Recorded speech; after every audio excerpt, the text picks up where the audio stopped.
Hey guys, it's Alix and Kayla. And we're married, not related, definitely codependent. But in a cute way. And we're coming to you live from Nicaragua.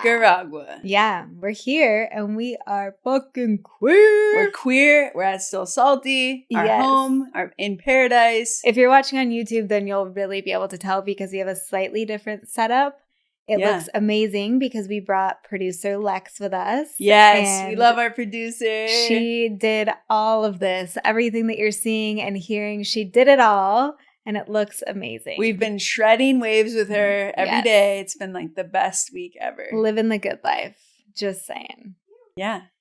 So, we're in Nicaragua for a couple months. We have a new setup. You'll see that. And if you want to see it, then you can go look at YouTube. Just saying, a little shameless plug there. And before we get into today, shall we thank the listeners? Yes. You always look so confused. I never know where you're going to go. What do we have to do? Yeah, we've been getting, literally this episode is because of you guys, the sister wives. Because you guys have been sending in all of your homoerotic stories to us, which are amazing, by the way. Yeah, because, it really started, I just posted a story for the Caroline Calloway episode doing a little poll of how many people have had homoerotic WLW relationships or friendships. And we'd never have had more engagement on a poll, but not only that, when you see a poll pop up and you're like, I need to also send a DM because there's too much to just click a button. And so we got so many submissions and then I opened it for submissions. I was like, okay, we're going to read it on air. And we inspired a whole episode. Yeah. So that's because of you guys. So thank you. I love it. Keep sending us messages, comments. We love hearing from you. We just love you. So thank you. Yes.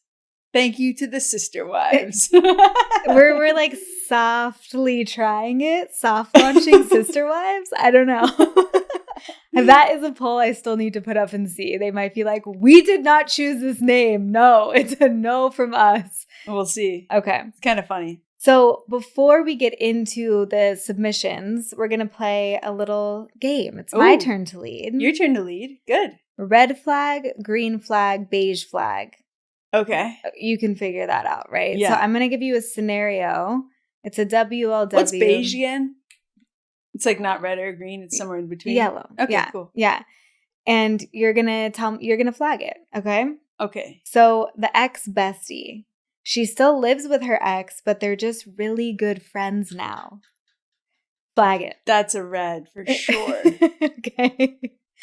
If you're watching on YouTube, you can see Alix's face. That's not a good situation. You don't want to be in that one. Yeah. Okay, what about the soft mask poet? Her dating profile says, I'm emotionally available and I journal. In that voice. Flag it. I'm going to go with beige. Beige. Maybe I am that person. Because you are. Because that is your profile. I'm going to go beige, yeah.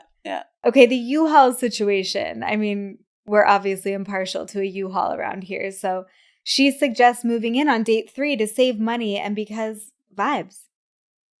Oh, I'm going to go red because it's about money and not love. Oh, honey. It's got to be about the love. Yeah. Okay, the wellness girly. Mm-hmm. This hits a little close to home. Her entire fridge is coconut water, blueberries, and only one leftover takeout container. She says it's because she's healing her feminine energy. I don't say that. I don't say the feminine energy part. Flag it. I'm going to go with green? What? What? We like a healthy girly. We like a healthy girly, but she needs to eat. She only has coconut water and blueberries and one leftover takeout container. I want a fridge full of food. Okay. I'm going to go beige. I'm going to go beige. You flag how you flag. I'm just, I'm comforted by food. Okay, the cat mom. She owns 3 cats, period. That's a lot of cats. That's a lot of cats. I'm going to go red. Yeah, I agree. The identity spiral. Every 6 months, she changes labels. Lesbian, queer, bi, label free, and then I'm just vibes. I mean, I think I'm okay with this. Flag it. Yeah, I think I'm going to go with beige. I'm not opposed. I feel for me, I'm it's like, beige too. Be fluid. I don't care. It's more of just if like, you're not attached to your labels, I think that's great. Right. It's not, for me, it's not as much about the labels. It's more of like, oh, are you just maybe more of a baby gay? So you're newer and you're kind of just spiraling in general. You're just exploring. Who knows? Yeah. Okay, let's do one more. That it's complicated situationship. She swears she's not still in love with the person she had a trauma bond with, but they text every morning. I'm going to go red on this. I don't trust this. First of all, you had a trauma bond and you guys are still attached at the hip. Well, they're not they're attached at the fingertip, I guess. Yeah. Like, that's aggressive. The first thing you do every morning is text that person. That's a lot. Or at all. Yeah. I agree. I'm pretty aligned with you, minus the wellness girly one. That was shocking to me. You're like, green flag. Okay. So you also had a chance to listen, or not to listen, but to read some of these submission stories. They're great. Did you have a fave? Do you remember? I literally forgot them the second I read them. Obviously. Because that's how my brain works. Okay. But I remembered really enjoying them and relating to some of them. Like have been in a similar situation as some of the ones that people sent in. And we obviously, I don't even know, even the ones I've pulled here, I don't know if we'll get a chance to go through all of them once we're actually going. We had a lot. And what I will say that these are common themes in all of the stories we've had. And then also stories just from talking to friends about this and everything is it's either we're married now or like we're in a relationship now. So like that is one outcome, or they never came out, but I'm out and it got really weird. And we're no longer friends now. We're no longer friends. Or neither one of us came out. We're both still straight-ish, or at least like in hetero relationships, but we're no longer friends because and not only are we not only friends, but there was like a massive falling out. It wasn't just kind of like, we just sort of like drifted apart. It was like there was like a big explosive moment.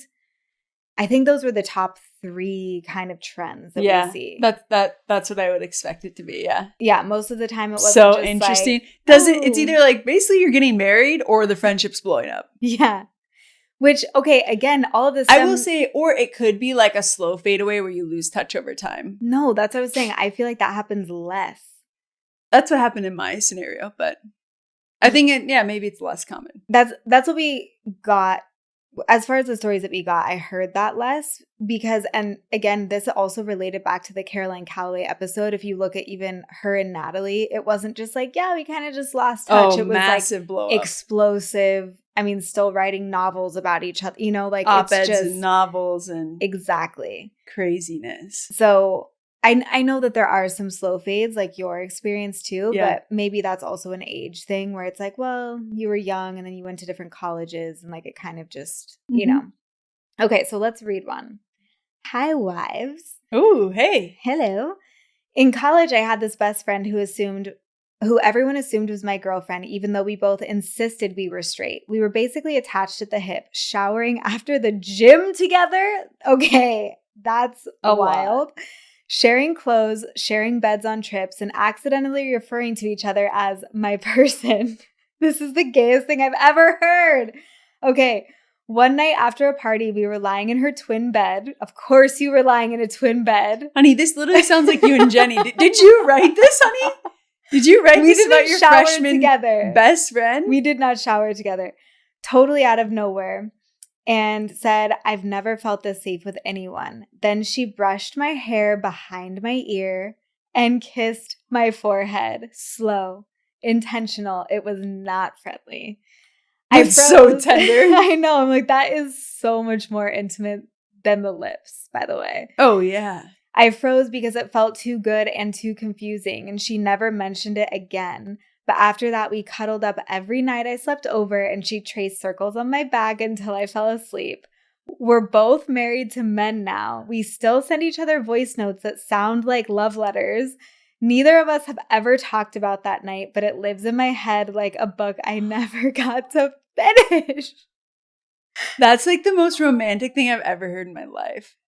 She traced your back every night? That's your takeaway? That's so intimate. That's your dream. Little back scratches every night. Yeah, do that. Put me to sleep every night. That'd be amazing. For me, it's the forehead kiss. I've never felt so safe with anyone.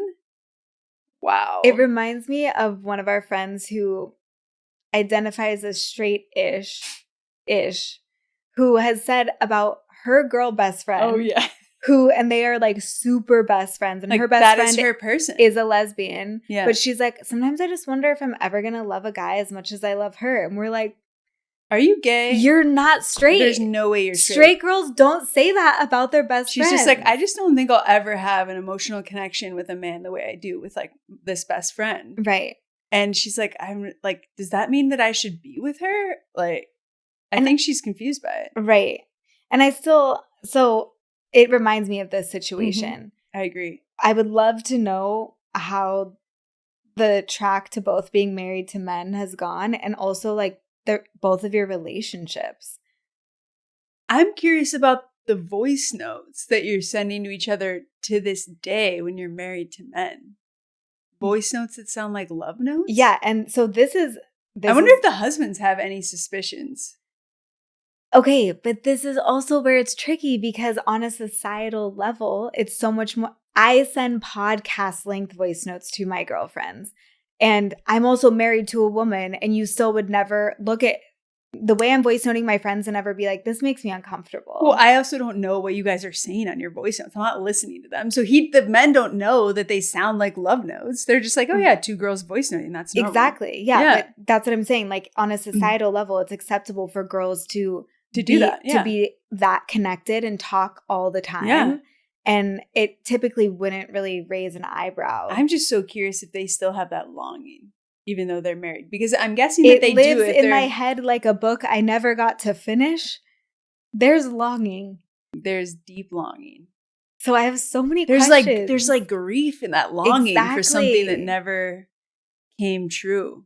And this is also, so they say we're both married to men now, but she doesn't say we're straight. You know what I mean? There's a difference. You could both be married to men, but are you also both queer? Mm-hmm. And if so, are you out as queer to each other, to anyone? Because I feel like there would have to be a grief in that too, of just being closeted, if that is the case. Or, there's so many questions. So many questions. But this also feels like you and your freshman college experience. No, this is This is sleeping in the twin bed every night. Like, well, yes, at college and stuff. Like that's. I'm sorry. I don't. You never slept in a twin bed with a girl? No, honey, never. How? And definitely not in like a dorm room bed. No, I wanted to be my own bed. Well, I also slept in dorm room beds first of all, being wasted. You pass out face first anywhere, right? It's partially that. Second of all, I did it with other people who I didn't have that same connection with as I did my friend. That was out of necessity, yeah. No, just out of comfort. It's again, like with girls, I don't know. It didn't feel sexual. It didn't feel any type of way. It was just like, oh yeah, of course, I'll crash in your bed. We were staying up watching a movie, whatever. I don't know. It wasn't. But and by the way, the friend that you're talking about, she didn't have a twin bed. She had maybe a queen. But you guys had like keys to each other's apartments, and you'd sleep in each other's apartments every night together. Like that's... No, that was gay. That was definitely the gayest thing I've ever heard in my life. And not only that, I didn't realize it was gay until I met you. Which was like 20 years later. No, it was like 15 years later. And then you're like, wait a second, were we in love? I was like, oh my gosh. Like, I think... Can you tell them about it? Yeah, I mean, well, we'll come back to this. Yeah, so this is like my college best friend. And kind of, I mean, everything that you said, it was... it's so confusing because it's like you have this attraction towards them where you're just like, they're a very magnetic person, which I was not the only person that thought that. That is her personality. She was just very charismatic, but also super kind to everyone, like very inviting to everyone. So everybody felt very safe and comfortable with her. And we just clicked immediately. And then, when you click with someone, you're like, you just get enmeshed and codependent immediately in that age, especially. In a cute way? In a cute way. And I don't know, I feel like especially that age, you're not really like, oh, I want my alone time. Or, you're not really doing or craving, at least for me, I wasn't craving the same things that I am now. And so yeah, we just spent a lot of, like you said, we exchanged keys. So we would stay in each other's place. Even like sometimes the other person, they'd be out and about. We're like, I'm just going to go sleep in your bed tonight. I don't know why. That is weird. The face you're giving me. That's like, it's weird because it means I think you guys were in love with each other and just didn't know it. I think we didn't know. And the other thing I will say is that we always thought that she was just really picky because she was too, but compared to me, right? I was a little slutty. I was the opposite of picky. Her sorority's nickname Okay. was All for Free. Okay. For all the AFEs out there. We know there's a lot of queer AFEs who are out there today. Yes. But she never hooked up with one guy our whole freshman year, which was That's unusual. And again, she was in the same sorority as me, which was known as the slutty sorority, essentially. And it was just very normalized. And she was super good friends with all the guys, really fun. We would always party with them. But she also she was never staying the night with guys. Do you ever felt like she got jealous when you would hook up with somebody? No, I never felt that from her. She was always very supportive and everything. It was never, she would never get catty or make weird remarks or anything. But that was one thing that again, at the time, I was like, yeah, she was just more picky and, a little bit more, I don't know the right word for that, but just like protective of her sexual energy, I guess, whereas I was like, whatever, who wants it? Honey. I didn't care. And I just thought that was her personality. So, and maybe it was like, No, I think she was in love with you. I don't know. Who knows? We'll never know because so sadly the story is very different than all the other stories because she passed away by the end of our freshman year. And so that was also I'll also never know. I've never had a best friend pass away before. And then I wonder, I'm like, okay, did it affect me as much as it did because there was something more there? I think it was both, yeah. Or I don't know. I have nothing to compare it to. It's always going to be sad. It's always going to be hard and confusing, especially when you're that young and when it is so sudden and, it's traumatic. So I don't know. And that's why it's like, I don't want to speculate on, oh yeah, she was in love with me. It's like, I don't want to speculate on her sexuality in that way, but it was just like, I literally never thought about this until you and I started dating. And then I started having dreams about her all of the time. And she was coming to me in my dreams and she was like, you're not getting it. That's all she kept saying is you're not getting it. And then finally I woke up one day, this was maybe after like 2 weeks of the dream. And I was like, oh my God, that was that, I was like trying to connect the dots. I'm trying to do the math.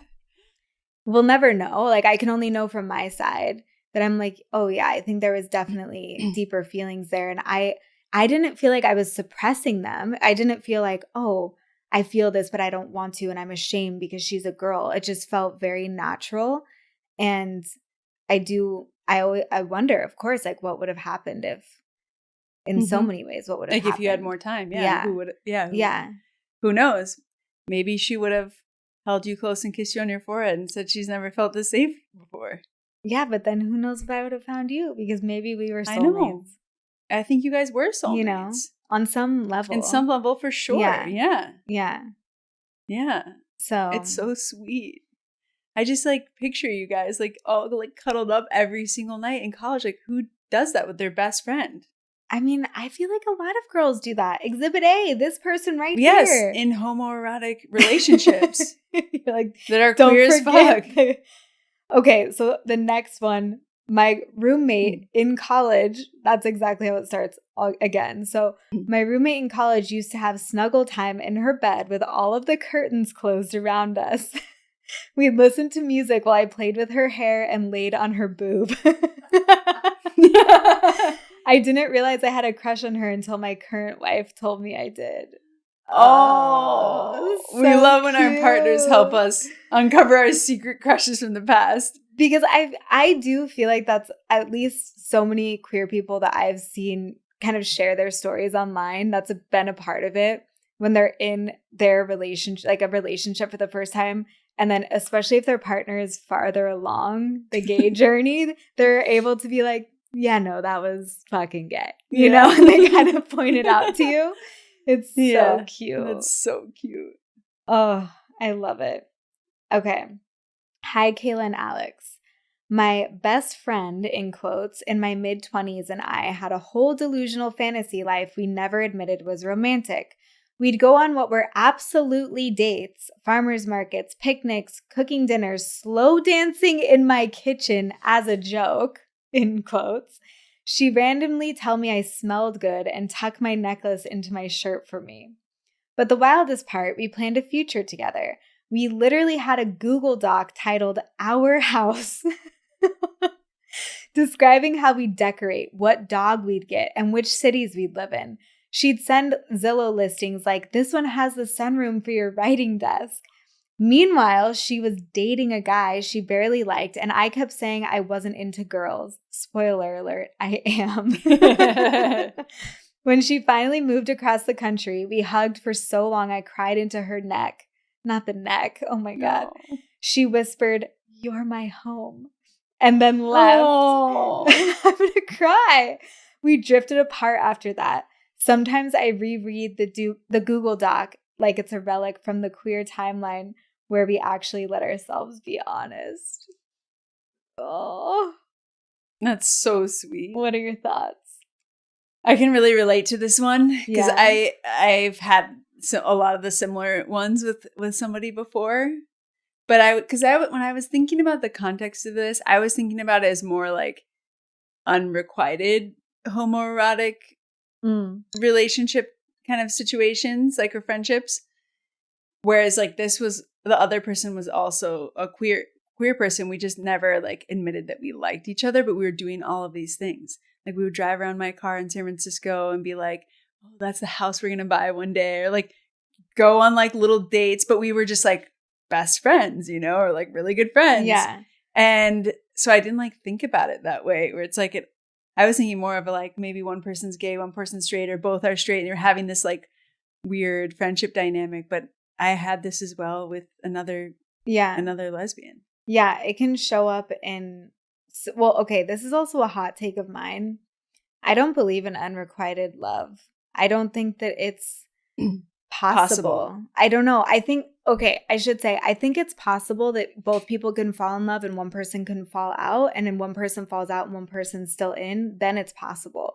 But I don't think it's possible when it's just like you're having this experience, for instance, both and then one people person, yes, the energy is there. There has to be an opening in the energy. Or you wouldn't be doing any of these things. You wouldn't be doing it. I'm with you on that. Like, don't feel like this person didn't have those feelings for you, because they 1000% did, or you would never be in this situation. Right. And I feel that way with people, you know, this happens with men, women, everybody, queer people who have especially sexual experiences with people who are like, oh, I'm straight. And it's like, you're not. You just had a body part of mine in your mouth that straight people wouldn't. So that's not straight, number one. Number two, I don't know. It's like, I understand, yes, things like alcohol or whatever, that if you're using that as an excuse to be like, oh, well, I was just drunk, I didn't know what I was doing. It's like, okay, sure, maybe that can happen sometimes, maybe. But for the most part, I don't know. When there's gay people who say like, oh, I have a thing for straight girls or guy, you know, because I've heard gay guys and gay girls say that. I'm like, I don't think they're really straight. I don't think a real straight person though would do that. And that's what I mean by the unrequited. It's like you can say the words, I'm straight. You can say the words, I'm not into it, but the energy doesn't lie. You know? I'm so with you on that. Energy I think it's doesn't a lie. really, really good point. And it's like, to even get in these situations where you're full on cuddling somebody for weeks, or like building a fantasy life with them and like being that intimate, like there's no way the other person doesn't feel the same way, even if they never admit it. Like, even sometimes I think about like when we first, like in our early unadmitted love for each other, like what struck me the most was how intimate we were without being physically intimate. Yeah. And that, like, that energy that's like building that tension, I think that's like, it's so much more intense than like a physical connection with somebody. And so, That energy is so powerful.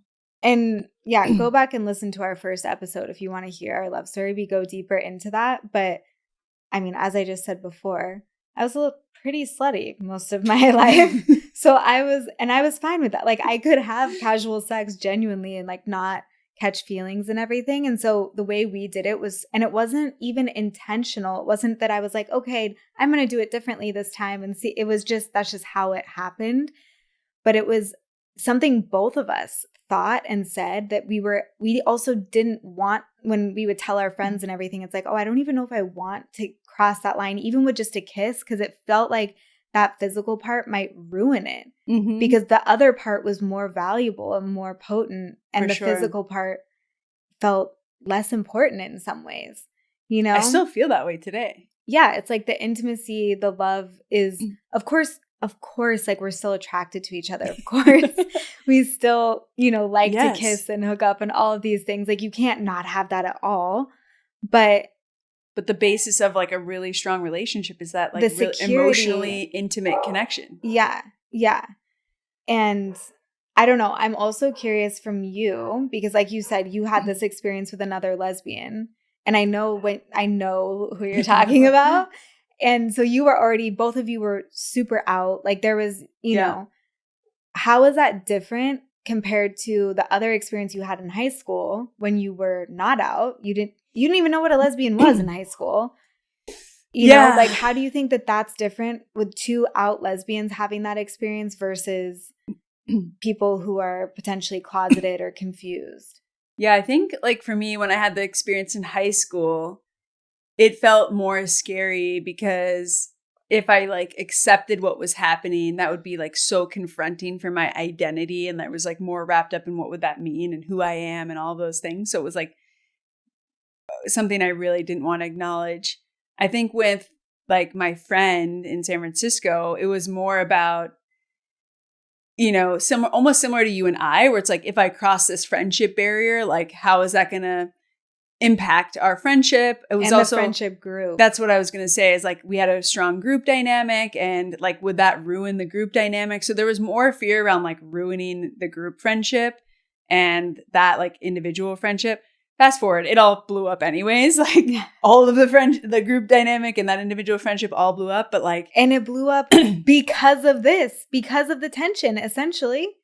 She would never admit that. Well, I mean, that is a huge part of it. Yeah. Because like I said at the beginning, most of the stories I've heard, not all, but most don't have this kind of just like, and then we sort of, like your high school one, yes, you sort of drifted apart and lost touch, but I think that was more the circumstances of the age. Yeah. And high school ended and then you went to different colleges and life goes on, you know? Yeah, because I think the hard part of all of this is all happening with close friends. So there is, when you're having these types of dynamics with friends, there is a risk to the friendship, essentially, if you cross that boundary. And so it's like, is it worth it or not? Like, are you willing to cross that line and see where that goes? My thing now looking back is like, you might as well cross the line because it's probably going to blow up either way. Do you know what I mean? So you might as well cross it and then at least try, then be afraid of crossing that line and it blowing up anyways, and then you're like wondering what could have been, should have been. Okay, I think it depends on the depth of the feelings. Because there's one thing, like you and I, for instance, when I was like, okay, I know I have a crush on you, right? Like I'm attracted to you, I have a crush on you. And what I had when I told my friend, like, oh, I have a crush on this girl. And I was like, no, but I'm never going to do anything because sure, like I want to make out with you. But if it is just that kind of surface level and it's like, it probably won't turn into, and at the time I was not out. So it was like, oh, I'm not going to like end up with this person. I'm not going to marry a woman. Like, so there's no point to ruin the friendship. But then as the feelings got deeper, then yes, ruin the friendship versus like, there's been other, I mean, producer Lex, for instance, we were talking about this at lunch. She's like, I think all my friends are hot. I want to make out with all my friends. Like I'm attracted to everyone. And she thinks this because she's a Pisces. Guys, I'm a Pisces. I don't want to make out with all my friends. So she's like, it's a Pisces. I think it's something else, Lex, but but you know, it's like you can think your friends are beautiful, hot, whatever. And that doesn't always mean like, yeah, go for it. So always make out with them, like always take the plunge. It's use discernment, yes, for sure. But if it's this deep and this intimate, like you might as well say something, right? But so did they drift apart, or what happened when she moved? Yeah, so she said we drifted apart. So they were drifters, which is surprising. Wow. And did she say that they're both queer? She said she is. Oh no. Well, she didn't say what happened to the other one, if she is queer or not. Wow.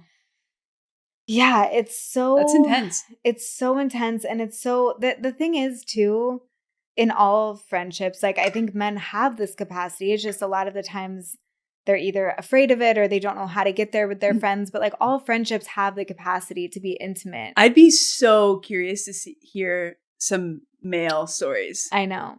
Like I'm curious how it may differ from women, because like women, it's like we get so close anyways. Exactly. And I feel like and women are more sexually fluid, so it's just like I feel like it's like such a recipe for, not disaster but fun. But I'm curious about like disastrous fun. I'm curious about like what it's like for men.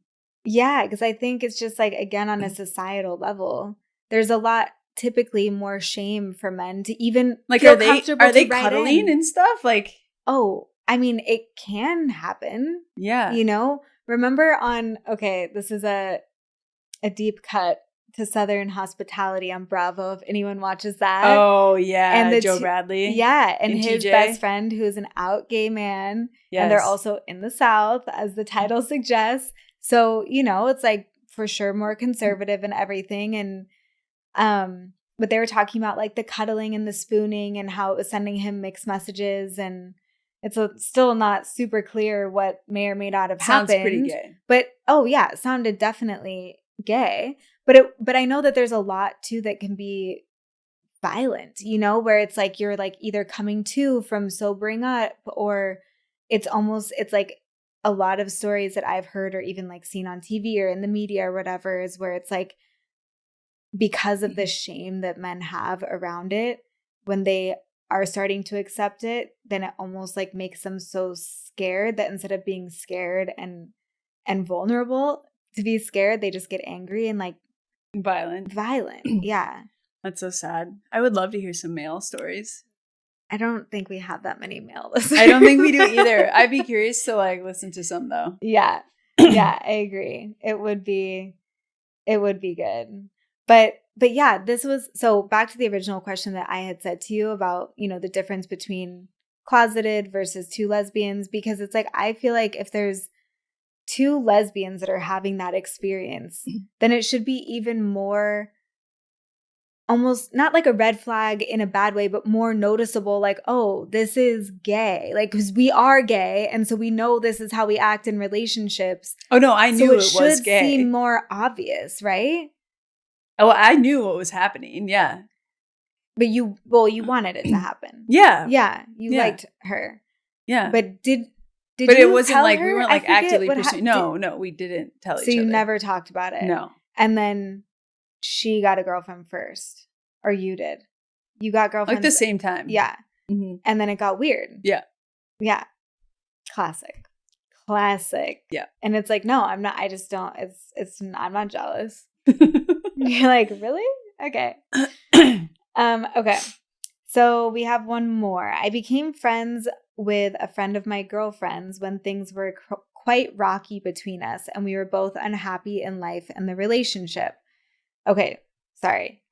So she's friends with a friend of her girlfriend's. Okay. Sorry. I just had to like unwind that in my mind. Want to make sure we're all on the same page. Okay. So a friend of her girlfriend's friend, they get close.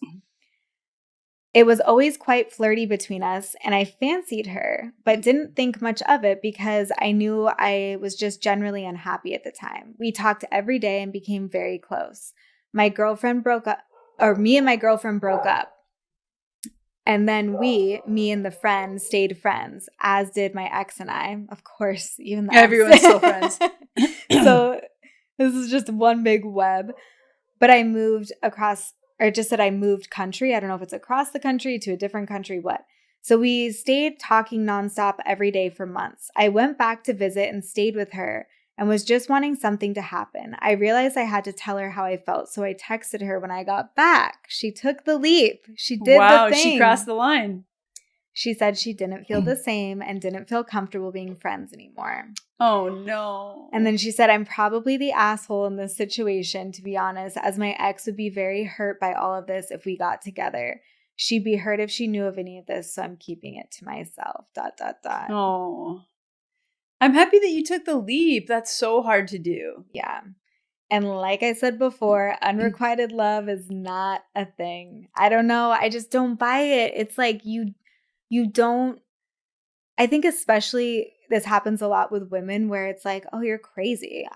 You see it a lot more in like straight relationships where a guy will say, oh, that's not true. Like, I don't know why you're so crazy. Like, you're just so obsessed with me. It's like, I'm not going to let myself start to get into you if I don't feel an opening. There has to be an opening there. Yeah.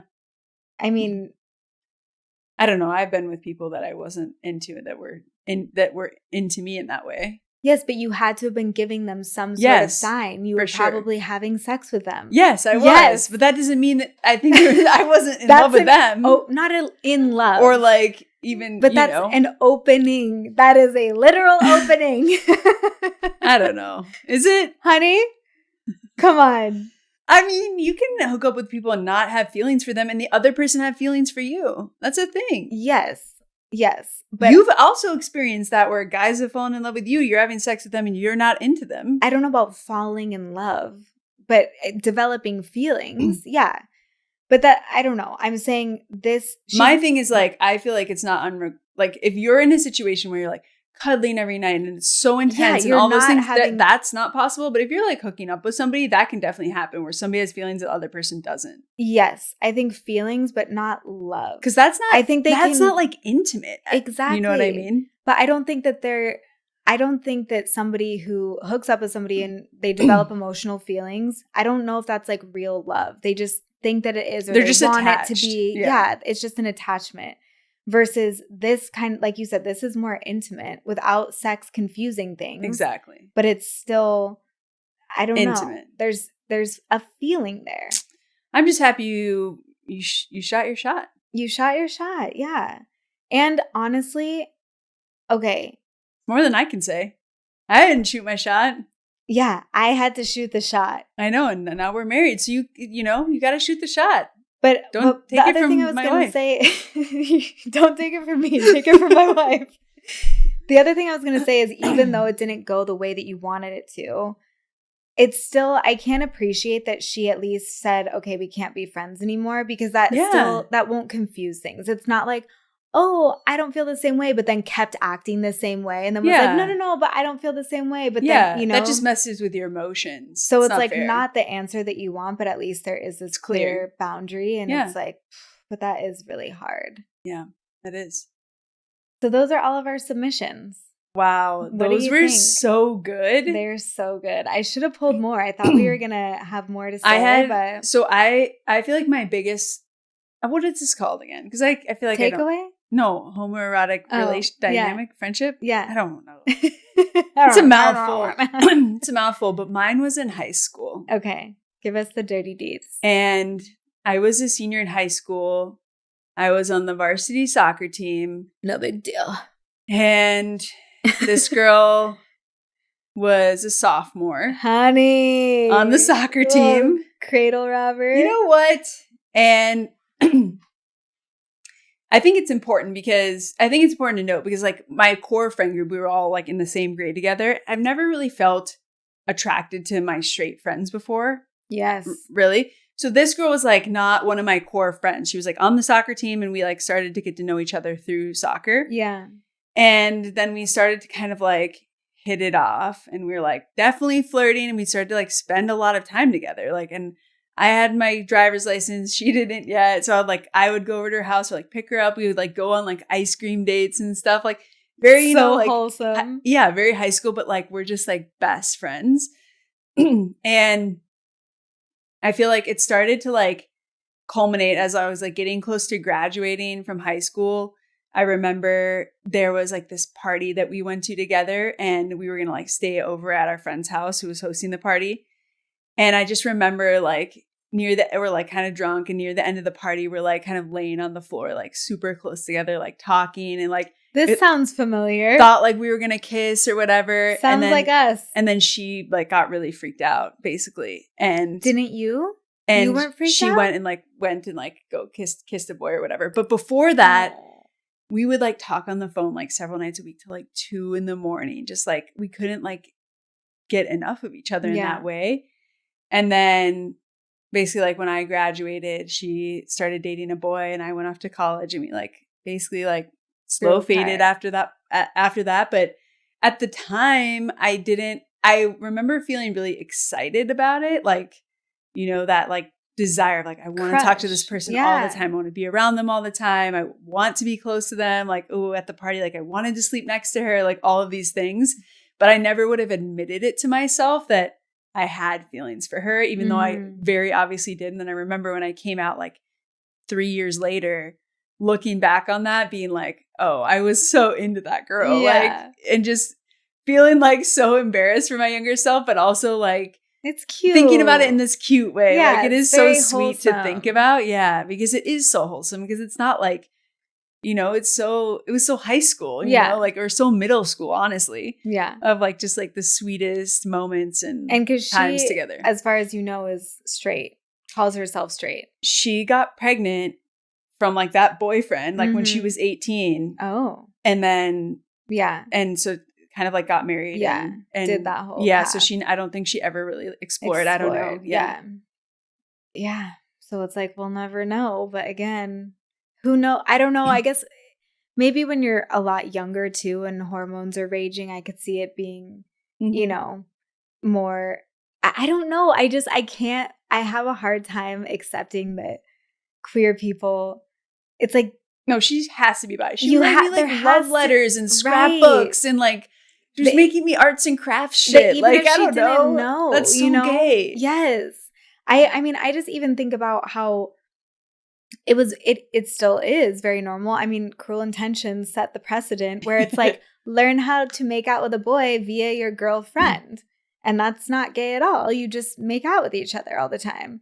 It's like I was making out with my, like, specifically one friend too. This wasn't just like a bunch of different friends. It was like one friend, super young, where we're like, oh yeah, let's practice. How old were you? Okay, we don't need to get into the ages. We were very young. But it's like it's funny to think about now that the first time I like did anything beyond kissing with anyone, boy or girl, was with a girl. But to practice for boys. And then you're like, we got to keep practicing because, you know, we got to make sure we get it right. Right. I was very committed. Okay? You guys practiced for like 2 years. Yeah, we practiced for several years, for many hours. Like, it was just like, what? That is crazy. Yeah, it just reminds me of this Joan Didion quote. It's, we tell ourselves stories in order to live. Like we basically lie to ourselves so that we can like keep moving forward with our lives. And it's just like, we got to keep practicing. So we're perfect at this. And we did that for 3 years. Like, and that one I will say, you know, cause it's like, I always say that I haven't felt a lot of shame around my sexuality, but that one I did know that it was weird in the sense like, oh, I can't tell other people this. You know what I mean? Like, you hid it. You didn't tell your friends you guys were practicing? No, like I think we had told them sometimes like, oh yeah, we've made out before, like because we're so advanced and we know how to like kiss with tongue now. Like that kind of thing. But we would never tell that anything else happened because we knew that was like really weird and bad. You know, perceived that way, obviously. Yeah. And that's like the only time I've ever really felt like, oh, I should hide this. Yeah. And I was super young, you know, I was like in middle school. So it's like that kind of just set. Honestly, that's so cute. I know so many people who have that same experience, like in like middle school, we're doing that with their girlfriends. Like many people I dated had the same experience as you. So I think it's pretty common. But then it's like that, even just that little piece of shame, I feel like set the precedent for me to not come out until I was 31 because it was like by high school. Did that girl ever come out? Because I have no idea. My ex-girlfriend had the same experience as you. It was like in like 6th grade or something. It was like hooking up with this girl like to practice for boys. And then she came out like whatever, like my ex-girlfriend came out like, I don't know, 25.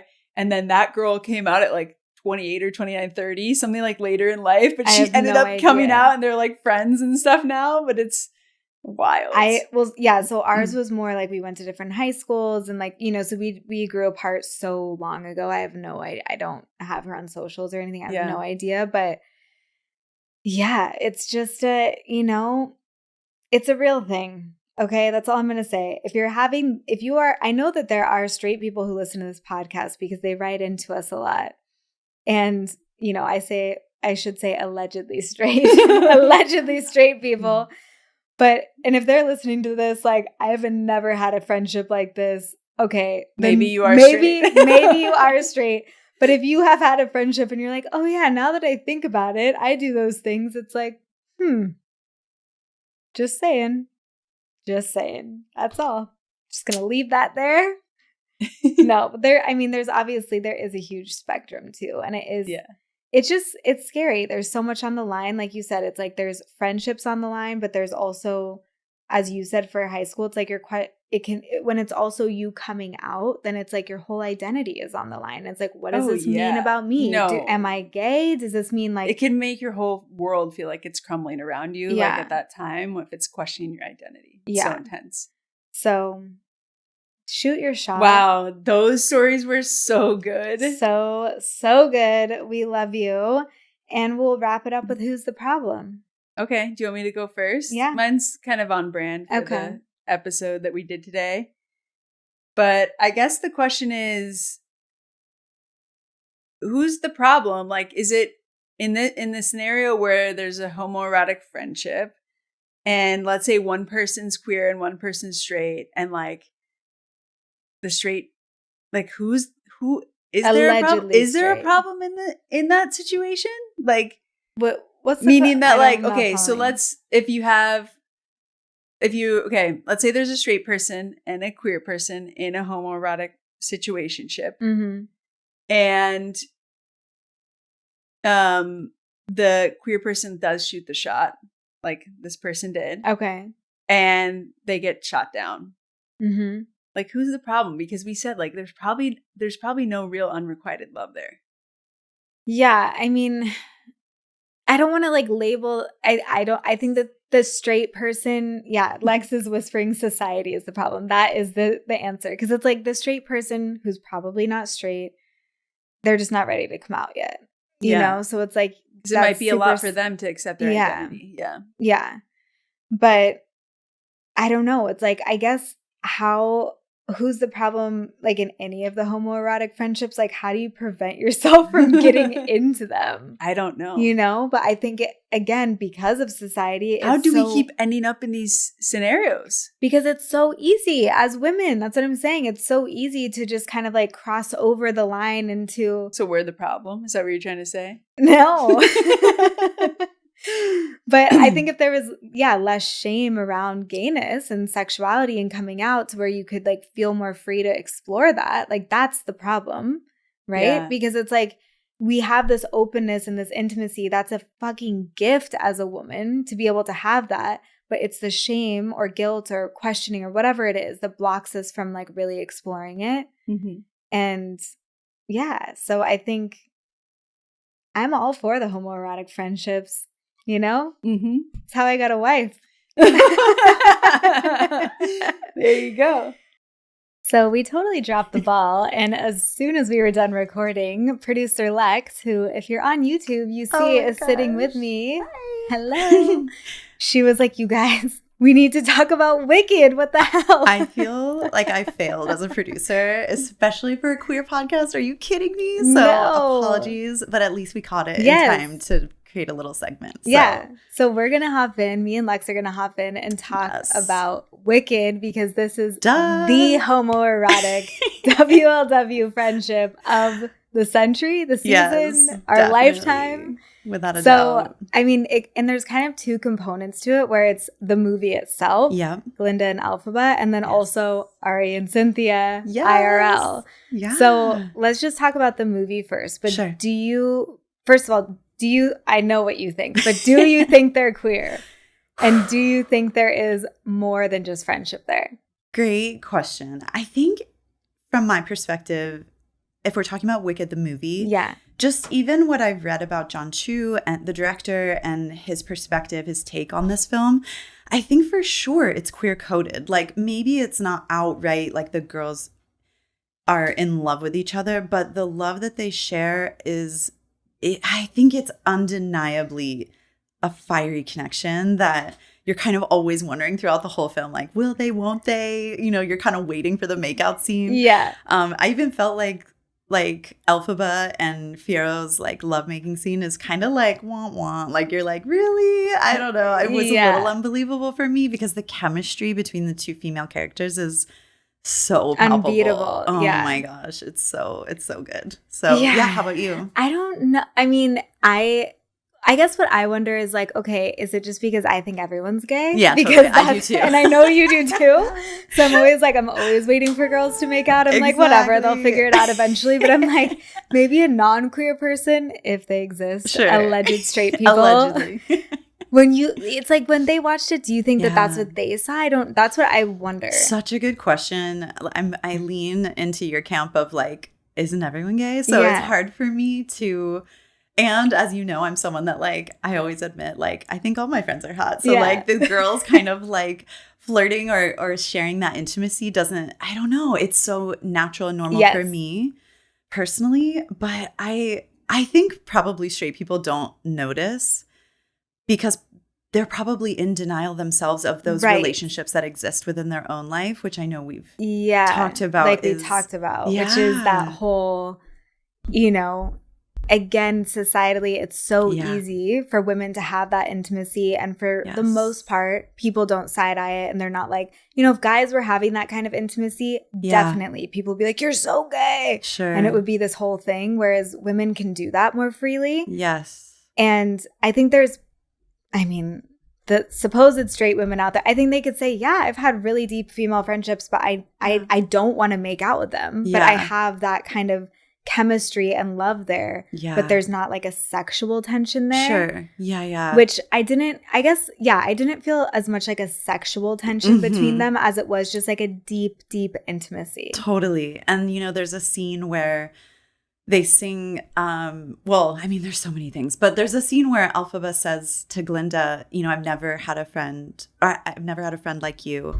And Glinda says, and I've had many friends, you know, friends, but none like you, or something like that. I totally botched it. But, you know, I think that that's like a very coded moment of being like, I think that John Chu builds a beautiful tension for us to really like wonder. Like, I don't think they answer the question, to be honest. I think they more ask it. Like, I don't know, are they in love? Because that moment could have been romantic also if they had used, you know, a different word than friend. It's like, there's no one I've met like you. And they're kind of acknowledging this like incredibly special bond and special relationship. So, and it's also, I mean, I guess, okay, so, and I know I told you this before, but my kind of hot take around it, where it's like, it is so cute and wholesome in some ways, but there's also, in some ways, there's like a toxicity to that kind of friendship. Oh, yeah. Because of the codependency, because the lack of clarity. Because they both end up with dudes. It's like because they didn't they put on each other, the jealousy that it's like you're putting as much expectation on them as a friend as you would a life partner. Yes. And then I'm sure some people can argue like, oh, but you can have friend soulmates, you can have friend life partners too, you know, and like we do have, but it's just, I don't know, there's something about it that feels like not messy. Yes, maybe it's more messy. Yeah, maybe, and toxic. I mean, they have a fight scene in the movie. Right. Like, I think your point is super supported by the film. Like, they fight, they backstab each other, they do things that they're not proud of. And I think even in my own personal experiences, I can definitely say when I've had the friendships that were totally more than friends, but we're both like exploring and realizing things about ourselves, it exploded because there weren't clear boundaries, right? There weren't boundaries of like, this is my expectation of you as a friend.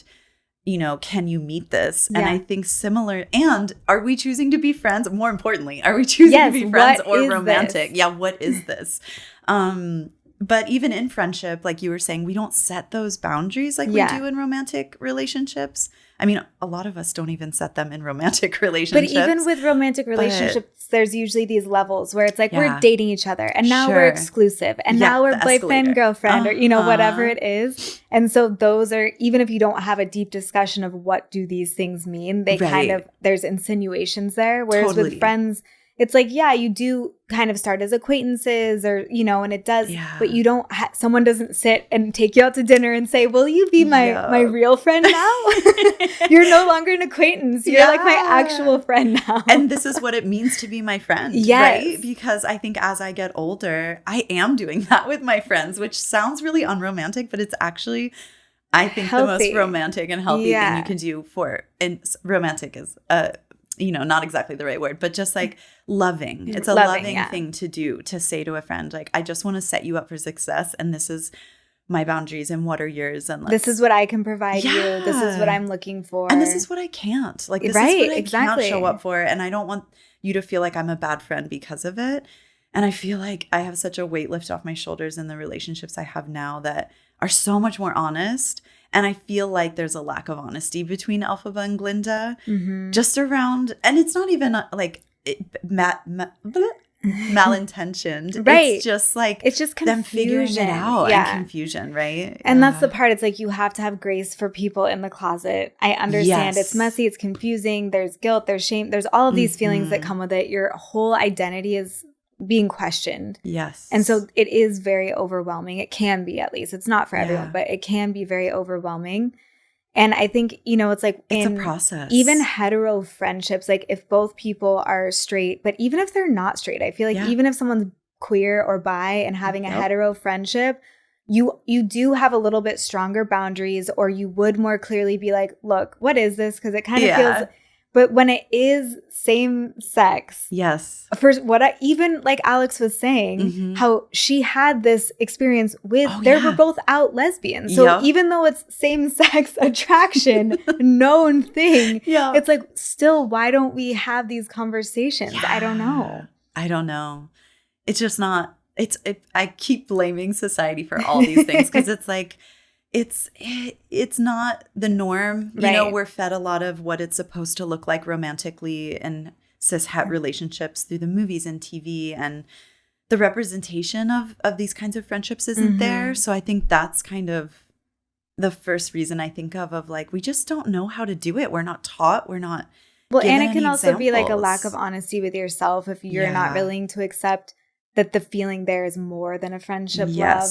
I think that's what makes it, it's like, okay, I do have more grace for somebody who's navigating coming out than just somebody who's, choosing to manipulate or withhold or, try to control a situation. That's not what's happening. And maybe that's what I mean by the toxicity or the messiness, because it's like, there's just a lot that has not been worked through yet. That's not clear and defined, and it just gets really messy. But then what do you think about their relationship IRL? In real life, because it feels the same. It totally does.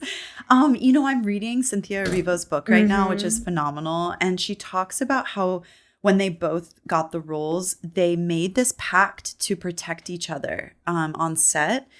And, it was a very high demand role for both of them. It was a freaking huge movie with a lot on the line. And so they really decided at the very beginning, talk about boundaries and agreements. They agreed to always advocate for each other when they needed rest or they needed a break or they just needed a moment to be alone. Like they kind of established this really clear communication. So for me, I think that the public interprets this really intimate bond as sexual, which of course I think we all want it to be secretly also. Like that would just be the hottest thing ever. But when I look at it, I see more like just incredibly intimate friends who don't necessarily, it doesn't have to be about sex, which is something the public also isn't used to seeing. Right. So for me, although it's like, obviously my biggest dream would be for them to hook up, but they're also both in really lovely relationships. Right. So I don't know if I actually would. I know, but I think for me, I'm just like, I don't know. I think people just aren't used to seeing that kind of I also intimate friendship. like for myself, because I totally hear what you're saying, but even just from myself of my interpretation of it, that I'm like, I wonder if I would think the same thing if Cynthia wasn't an out lesbian. You know what I mean? If they were both straight, would we be thinking the same thing? Or is it sexualized because, you know what I mean? Like lesbians are sexualized. Yeah, totally. And that's so a it's good like, point. Even for myself, I almost have that preconception of like, oh, if they were just, you know, straight actresses, would I still think that? I don't know. I don't know because they're not. So we'll never know. So true. I think women are sexualized so much that like, even if they were straight, I think men would have been. But I think, okay, this is a good example. Hookup, or did you watch The Hunting Wives? No, but I've heard crazy things about Brittany it. Snow and the Malin, I forget her last name, but the other lead actress who they have a love story in the show. Okay. And I mean, it's like toxic as hell and all this stuff. And there's a little bit of a kind of like friend component, you know.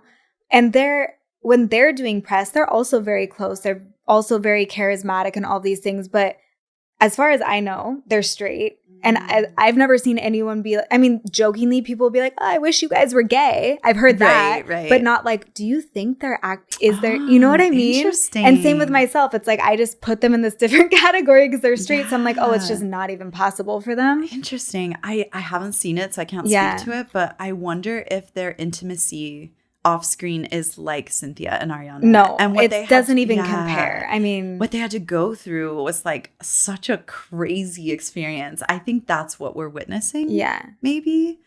I don't know. We'll never know. And I mean, it's like all PR. This is what they do with for sure couples, straight couples. It's fake though. Do you think it's No, fake? I don't think it's fake, but I'm like, I do wonder if they play it up more or if it is.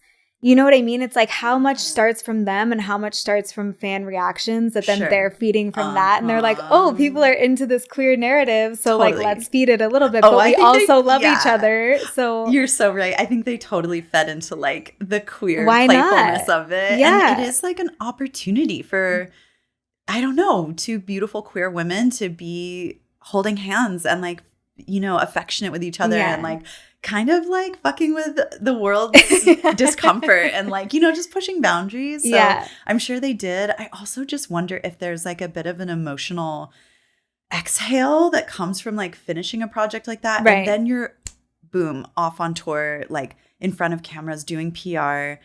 And I'm just like, I don't know, like I think the internet is really obviously cruel when they criticize, you know, the tears, the emotion, like how they're always crying in interviews and stuff. But I'm like, or like they're pouring of compliments and admiration for each other. But I'm like, I don't know. I just see what they went through was like boot camp and they're coming out of it. They're coming down. Like, exactly. They're coming down from a crazy high. Yes. So queer or not queer, I feel like that's understandable. So I don't know. Do you think that because like you said, it is kind of, I forget exactly what you just said, but as far as like playing with expectations and pushing boundaries.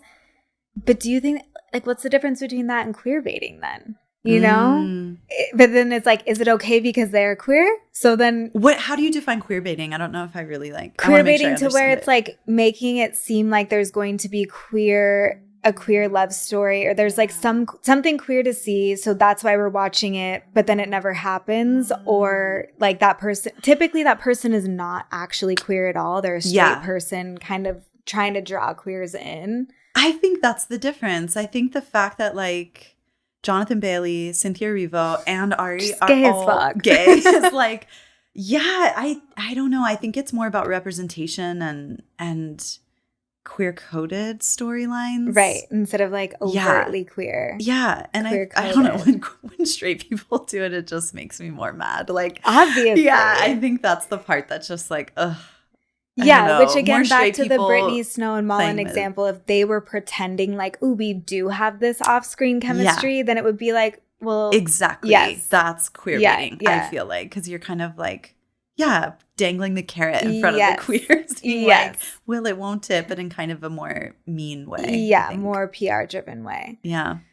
But I don't know. I mean, they are the friendship to watch. They really are. It's a good example of codependency, lack of boundaries, lack of communication, but also like a very beautiful intimacy. Yeah. And real deep feelings. And it's kind of like, what is the difference between intimacy that is sexualized versus non-sexualized? Yeah. And also queerness is a spectrum, Totally. which is why, you might feel that intimacy, but you don't want to sexualize it. And that's kind of where you're at on the spectrum. You don't want to have a physical experience with someone of the same sex. So totally. I think it's really interesting that Elphaba and Glinda represent the toxic, codependent, like you said, this hetero or homoerotic love or friendship. But then Cynthia and Ari actually kind of represent the they did set boundaries. Version. They did That's communicate. true. Isn't that interesting? And so both are an example of That's so true. Well done versus that could have been done better. Yes. Yeah. So we can use them as opportunities to learn both. Absolutely. Yeah. Well, thanks for coming on. I'm so glad we got to talk about Wicked. Thanks for having me. I'm so glad we got a chance to squeak this in. So. Yay. Okay. My Who's the Problem is a very different direction, but we've been traveling a lot lately. And this has come up a lot. Okay. And this is a heated discussion. Okay. So I really hope that, we don't get canceled for this. This might be worse than the turf talk. No, I'm just kidding. It's really not that bad. But the debate over is it okay to recline your seat in an airplane or not? And there's some people that are like, that's so fucked up. I can't believe they recline their seat and now I have less space. And then there's people like me. I'm a recliner. Okay, so that's what I'm saying. But people get mad about that. But I'm like, there shouldn't be a reclining button if that's exactly how I feel. If I'm not supposed to recline my seat, then there shouldn't be a button that lets me do it. Because I'm going to do it. What? I don't understand. But sometimes I recline, I hear the person be like, ugh, behind me. And I'm like, so recline yours. Let's all recline. And then we're all in the same space. Exactly. Let's just all recline. All lean back. Just an inch. Everyone at once, click the button. And then we all have the same amount of space. So that's what I'm saying. I know this is going to be a heated debate. I'm going to put this poll up. Who's the problem, the recliner or the non-recliner? Do you ever see those videos where it's people will try to will put in those devices to prevent people from reclining, or they'll force the seat up and people get so mad. Aggro about it. People get violent. They get crazy. It's a lot. I'm going to recline my seat. Yeah, I'm a recliner. I'm going to put it out there now while we're still small. We are recliners, you guys. Okay? So once we get huge and we're just blowing up everywhere, they can never point back and be like, I thought we're on the record as recliners. We want to go on the record as recliners who are pro homoerotic friendships, okay? That was amazing. We love you. What a great start to Nicaragua. And we will see you next week. See you next week. Bye.